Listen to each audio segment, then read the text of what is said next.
Mister Sudheer sir, నమస్కారం. ఇవాల్టి రోజుల్లో గనక చూస్తే ప్రతి స్టూడెంట్‌కి పేషెన్సీ లెవెల్స్ చాలా తక్కువ అని చెప్పొచ్చు సార్. కొన్ని రోజులు కాదు, కొన్ని నిమిషాలే ఉండడం కష్టమైపోయింది. అలాంటిది వాళ్ళు కాంపిటీటివ్ ఎగ్జామ్స్‌కి ప్రిపేర్ అయ్యే ప్రాసెస్‌లో ఒక సక్సెస్‌ని చూడాలి అనుకుంటే, వాళ్ళు అనుకున్న సక్సెస్‌ని చూడాలి అనుకుంటే పేషెన్సీ ఎంత అవసరం అంటారు? పబ్లిక్ సెక్టర్‌కి, ప్రైవేట్ సెక్టర్‌కి డిఫరెన్స్ ఇదేనండి. Private sector just like that ఇలా అయిపోతుంది. హ్మ్. అంటే ఇవాళ మార్నింగ్ అనౌన్స్ చేస్తారు. ఆఫ్టర్‌నూన్ డ్రైవ్ పెడుతున్నాము అని. రిటన్ ఎగ్జామ్ ఉంటుంది. సాయంత్రానికి రిటన్ ఎగ్జామ్ రిజల్ట్ ఇస్తారు. హ్మ్. నైట్ ఓవర్ నైట్ ఇంటర్వ్యూస్ చేసేసి late mid night offer letter ఇచ్చి వెరీ నెక్స్ట్ డే వచ్చి జాయిన్ అవ్వండి ట్రూ. అని చెప్పేస్తారు. లేదంటే మండే జాయిన్ చాలా అవ్వండి. టెంప్టింగ్‌గా ఉంటాయి అవి. Yes. వాళ్ళు ఇచ్చే ప్యాకేజ్లో కూడా నంబర్స్ సిటీసీ ఇస్తారు, ఇయర్లీ ప్యాకేజ్. హ్మ్. అందులో నుంచి అన్ని కట్ అవుతూ వస్తూ ఉంటాయి. చాలా అట్రాక్టివ్ నెంబర్స్ ఉంటాయి. దానికి పేషెన్స్ అక్కర్లా. జస్ట్ లైక్ దట్ ఇలా అయిపోతుంది. When you want to enter in to public sector, that may be state government అవ్వచ్చు, సెంట్రల్ గవర్నమెంట్ అవ్వచ్చు, పబ్లిక్ సెక్టర్ కూడా అవ్వచ్చు. ఏదైనా సరే 2 క్వాలిటీస్ కావాలండి. Hmm. Number 1 patience, number 2 consistency. ఈ జనరేషన్ అనే కాదు, ఏ జనరేషన్లో అయినా సరే దెర్ ఆర్ 2 ఎగ్జామ్స్. హ్మ్. 1 అకాడమిక్, 2 కాంపిటేటివ్. అకాడమిక్లో నుంచి మీకు సర్టిఫికేట్ వస్తుంది. హ్మ్. కాంపిటేటివ్లో నుంచి మీకు ప్రతి నెల జీతం రావడానికి సంబంధించిన ఒక ఆఫర్ లెటర్ వస్తుంది. ఇక్కడ నుంచి వచ్చేటటువంటి ఆఫర్ లెటర్ వారు రిటైర్మెంట్ అయ్యేంత వరకు హ్మ్. ప్రతి నెల వారి కుటుంబానికి కావాల్సినటువంటి జీతం ఇచ్చే లెటర్ ఇది. అకాడమిక్స్లో 100 అవుట్ ఆఫ్ 100 మార్క్స్ అనేవి ఎంతమంది రాస్తే అంతమందికి వస్తాయి. హ్మ్. బట్ కాంపిటేటివ్లో ఒక ఉద్యోగం అనేది ఒక మనిషికే వస్తుంది. ఎంతమంది రాసిన నోటిఫికేషన్ వచ్చినప్పుడు ఎన్ని వేకెన్సీస్ ఉన్నాయో అంతమందికి మాత్రమే ఉద్యోగాలు వస్తాయి.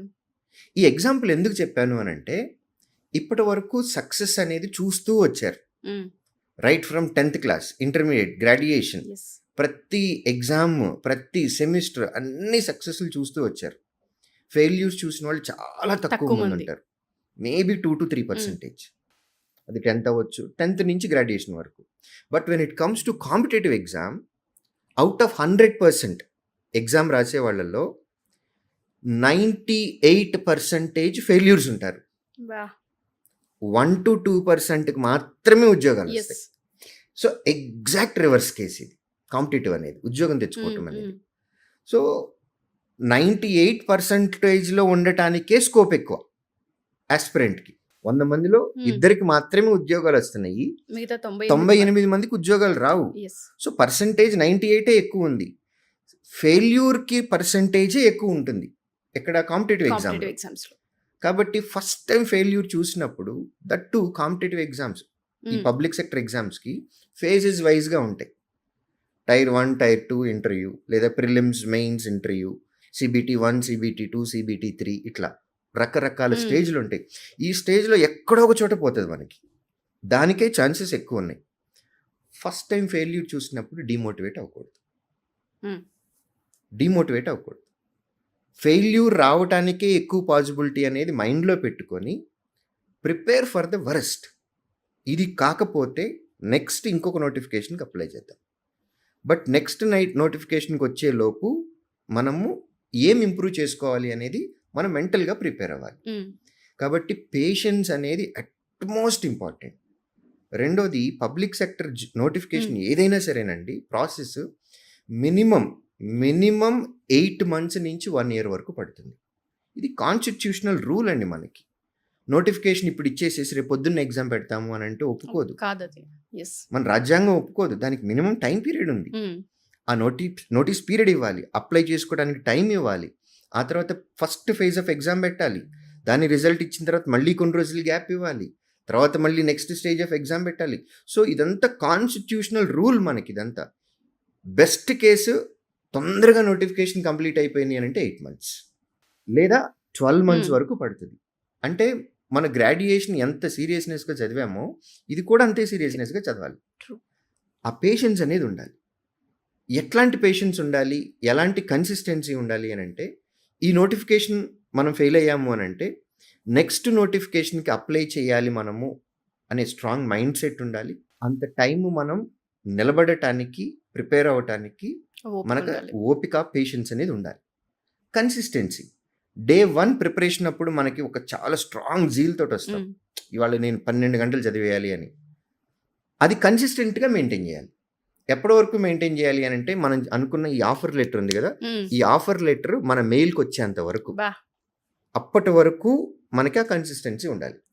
ఇవాల్టి రోజున చాలా సీరియస్‌గా గనక చదువుకుంటే గనక 1 ఇయర్‌లో ఉద్యోగం తెచ్చుకోవటం అనేది కష్టమేమీ కాదు. ఒకవేళ రాకపోతే ఎందుకు 1 ఇయర్‌లో హ్మ్. కష్టం కాదనంటే, నంబర్ ఆఫ్ నోటిఫికేషన్స్ అన్నున్నాయి. ఒక నోటిఫికేషన్ కాదండి. బోలెడన్ని నోటిఫికేషన్స్ ఉన్నాయి. అవును. సో, ఒక గ్రాడ్యుయేట్ ఎప్పుడైనా సరే, నేను ఈ మధ్య కాలంలో ఒక టీచర్‌గా నాకు చాలా ఇవి వస్తా ఉంటాయి. ఏంటంటే, నాకు రైల్వే ఏఎల్‌పీ అంటే ఇష్టమండి. హ్మ్. హ్మ్. నాకు ఇన్‌కమ్ టాక్స్ ఇన్స్‌పెక్టర్ అంటే ఇష్టమండి. నాకు ఆర్‌బీఐ గ్రేడ్ బి అంటే ఇష్టమండి. నాకు ఎస్‌బీఐలో పీఓ అంటే ఇష్టమండి. యెస్. మీ ఇష్టాలున్నాయి. Very good. బట్ భారతదేశంలో పుట్టినందుకు గాను మనకి అవకాశాలు చాలా ఉన్నాయి. ఒక గ్రాడ్యుయేట్‌కి మోర్ దెన్ 100 నోటిఫికేషన్స్‌కి అప్లై చేసే ఛాన్స్ ఉంది. సో, అవకాశం ఉన్నప్పుడు ఫస్ట్ అప్లై చేద్దాం. అన్నిటికీ అప్లై చేద్దాం. నేను బీటెక్ చదివాను. నాది క్లర్క్ రేంజ్ కాదు. యెస్, హ్మ్. I know. మీ రేంజ్ వేరు. బట్ స్టిల్ ఒక ఉద్యోగం తెచ్చుకొని పెట్టుకుందాం. కాన్ఫిడెన్స్ వస్తది. యెస్. జాయిన్ అవుదామా లేదా అనేది తర్వాత సంగతి. సో, అవకాశం ఉన్న ప్రతి నోటిఫికేషన్‌కి అప్లై చేయటం. రైల్వే అవ్వచ్చు, స్టాఫ్ సెలక్షన్ కమిషన్ అవ్వచ్చు, ఇన్సూరెన్స్ అవ్వచ్చు, బ్యాంకింగ్ ఇండస్ట్రీ అవ్వచ్చు, స్టేట్ గవర్నమెంట్ జాబ్స్ అవ్వచ్చు, ఏదైనా సరే ఒక గ్రాడ్యుయేట్‌కి అవకాశం ఉన్నటువంటి అన్నిటికీ అప్లై చేస్తే 1 ఇయర్‌లో ఉద్యోగం తెచ్చుకోవటం కష్టమేమీ కాదు. ఒక ఉద్యోగం తెచ్చుకున్న తర్వాత నీ మనసుకు అనుకున్నటువంటి, హ్మ్. నీకిష్టమైనటువంటి పోస్ట్ ఏదైతే మీకుందో దానికి రెండోసారి ప్రిపేర్ అవ్వండి. ఇట్ గివ్స్ యూ కాన్ఫిడెన్స్ అండి. మేము చూస్తూ ఉంటాం మా దగ్గర ఉండే పిల్లల్ని. అవును. అవును సార్. ఉద్యోగం లేకుండా ఎగ్జామ్ రాయటం వేరు. ఒక ఒక ఉద్యోగం ఉద్యోగం ఉంది చేతిలో అవును. పెట్టుకొని ఎగ్జామ్ రాయటం రాయడం వేరు. వేరు. సో, మేము సజెస్ట్ చేసేది అది. అవకాశం ఉన్న అన్ని నోటిఫికేషన్స్‌కి గనక అప్లై చేస్తే 1 ఇయర్‌లో ఉద్యోగం తెచ్చుకోవటం కష్టమేమీ కాదు. But what matters is consistency. Yes. And patience. ఈ ఫస్ట్ ఇయర్‌లో ఉద్యోగం తెచ్చుకునే ప్రాసెస్‌లో ఫస్ట్ నోటిఫికేషన్‌లో ఫెయిల్ అయినా, హ్మ్. సెకండ్ నోటిఫికేషన్‌లో ఫెయిల్ అయినా, నెక్స్ట్ దానికి అప్లై చేసేటటువంటి పేషెన్స్ కావాలి. సో, ఈ 2 ఫ్యాక్టర్స్ ఉంటే గనక కన్సిస్టెన్సీ అండ్ పేషెన్స్.